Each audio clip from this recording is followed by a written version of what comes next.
বন্ধুরা, আজ আমরা জানব পৃথিবীর সবচেয়ে বড় রেইনফরেস্টে অ্যামাজন বন সম্পর্কে, যাকে বলা হয় পৃথিবীর ফুসফুস। দক্ষিণ আমেরিকায় বিশাল এলাকা জুড়ে বিস্তৃত অ্যামাজন রেইনফরেস্ট প্রায় 5.5 মিলিয়ন বর্গ কিলোমিটার এলাকা দখল করে আছে। এই বন ছড়িয়ে রয়েছে ব্রাজিল, পেরু, কলম্বিয়া সহ মোট 9টি দেশে।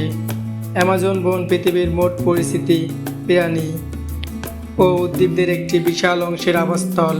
এখানে বাস করে জাগুয়া, অ্যানাকোন্ডা, গোলাপি ডলফিন, সোল্ট এবং হাজার হাজার প্রজাতির পাখি ও কীটপতঙ্গ। বিজ্ঞানীদের মতে এখনও এমন অনেক প্রাণী ও উদ্ভিদ রয়েছে যেগুলো মানুষের কাছে সম্পূর্ণই অজানা।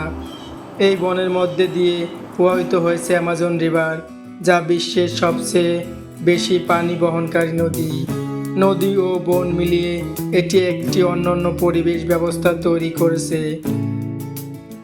কিন্তু দুঃখজনকভাবে বন উজাড়, আগুন এবং জলবায়ু পরিবর্তনের কারণে অ্যামাজন আজ বড় হুমকির মুখে। প্রতি বছরে হাজার হাজার একর বন ধ্বংস হচ্ছে, যা শুধু প্রাণীকুলই নয়, পুরো পৃথিবী পরিবেশের জন্যই বিপজ্জনক।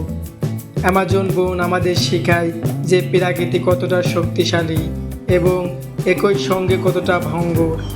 এই বন রক্ষা করা মানে পৃথিবীর ভবিষ্যৎ রক্ষা করা। ভিডিওটি ভালো লাগলে লাইক দিন, হিস্টোরি অফ অ্যানিমেলস চ্যানেলটি সাবস্ক্রাইব করুন, আর কমেন্টে জানান পৃথিবীর কোন প্রাণী সম্পর্কে পরে ভিডিও দেখতে চান। ধন্যবাদ সবাইকে, দেখা হবে পরবর্তী ভিডিওতে।